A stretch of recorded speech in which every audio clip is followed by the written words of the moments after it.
Hey y'all, it's Michael. Alright, so this is going to be part 2 of the previous video that I mentioned in that video where I talk about my 2019 reading goals and like overall how I did over the year. So this is going to be part 2 and this is where I'm going to talk about my 2020 reading goals. So make sure you check that out so you can have a little bit of context to these goals. First off, yes, I'm standing up just so I can change the scenery. All right, so here are my goals that I'm hoping to do for 2020.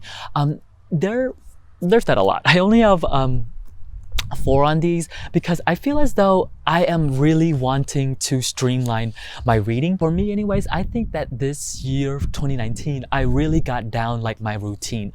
And I mentioned this all the time in like a lot of videos, is that I am a very habitual person. I love doing things the same way over and over and over and over again. I don't know, I just really like it.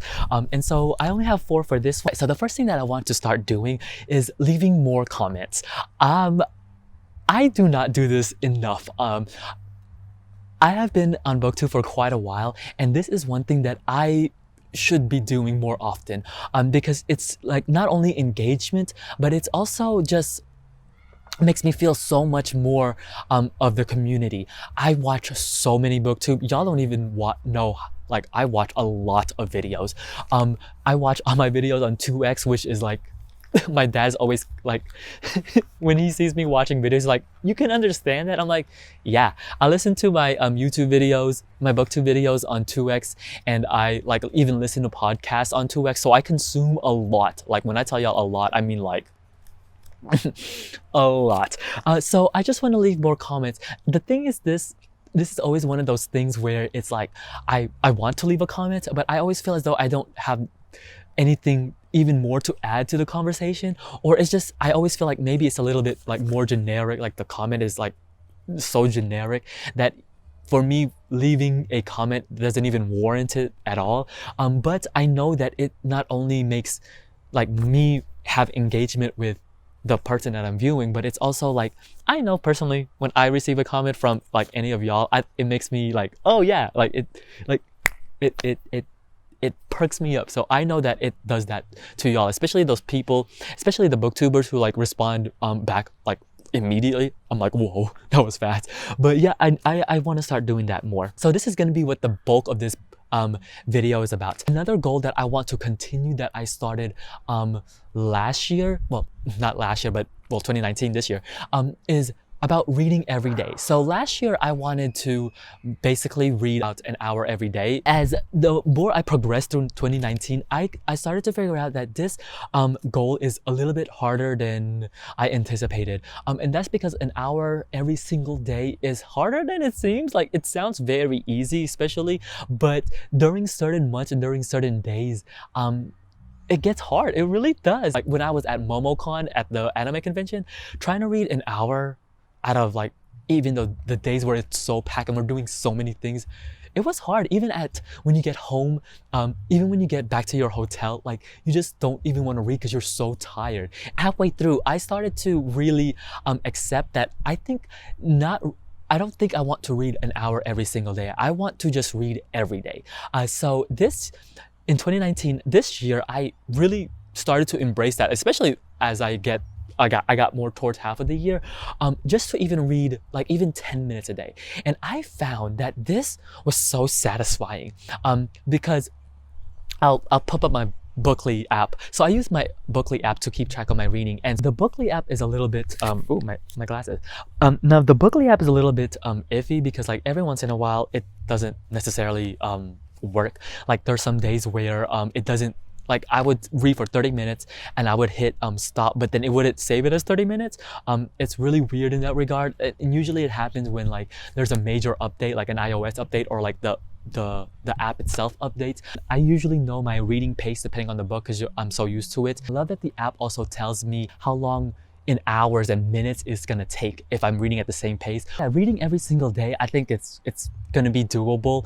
I'm just gonna keep the streak going, and I think it's great. Like, I think you should join along with me. Make sure you just read at least like even 5 minutes a day. You'll be surprised. Like, I was genuinely surprised at myself. I was like, whoa, I want to keep the reading momentum going. Right, the next one on there is being better with Bookstagram. As I mentioned earlier in the previous video, I just want to be more consistent.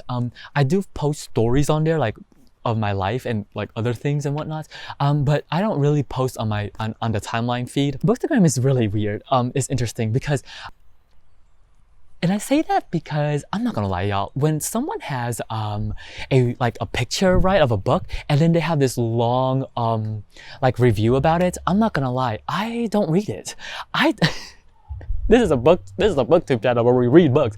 But when someone posts a picture on Bookstagram and they have this long caption, I'm not gonna lie, I don't want to read it. I don't know, it's just me personally, I just don't want to read it. So as I mentioned in the previous video, I think this idea with the carousel, I think it's gonna be more fun.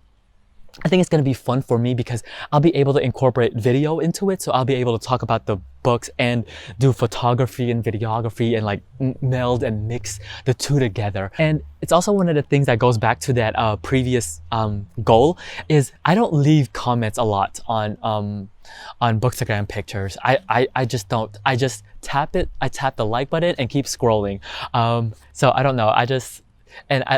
I think my engagement in Bookstagram started to weigh down more. This is probably coming more from like personal experience, is because since the format on Bookstagram is a little bit more short, shorter than like YouTube. This is like different from IGTV because I don't watch a lot of IGTV since I watch everything on 2x that I mentioned just earlier, and IGTV doesn't have that. So for me, like everything seems so slow with Bookstagram since everything is like in this shorter format than like YouTube. I feel as though I don't have enough room or enough time to fully give out my thoughts on books, because there have been several posts, I'm not gonna lie, several posts where I posted where I even mentioned I like the book. I don't give it like 5 stars, right? But I mentioned that I like the book. I even say it so many times on the post in the video, like in that 1 minute post, like 1 minute review, I say I like it. But then people would comment, or like I would get messages and be like, how come you didn't like that book? And I'm like, what do you mean? I was like, I said I liked the book. I liked it. I promise you I liked it. So I feel as though there's a little bit of miscommunication, probably because I don't know if it's because when I explain things I'm more long-winded, but I don't know, the shorter format for me, I don't know, I feel kind of jaded about it. But yeah, I do want to be more active, if anything, on Bookstagram. So yeah, there's that. All right, let me finish this video because there's a lot going on right now in my neighborhood.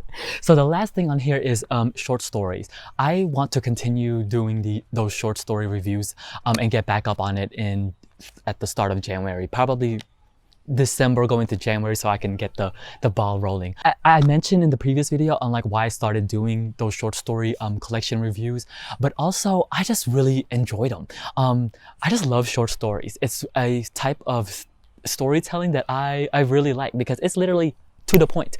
Being able to tell a good, great short story. So yeah, I want to keep doing them because I really enjoy them, and the editing of them are so like they're fun and easy. So I really like them. Those are all the reading goals and booktube goals that I want to really get into in 2020. So we'll see how that goes. Now, I'm not gonna lie, I probably won't keep up with these, but these seem very doable, but still a challenge if anything.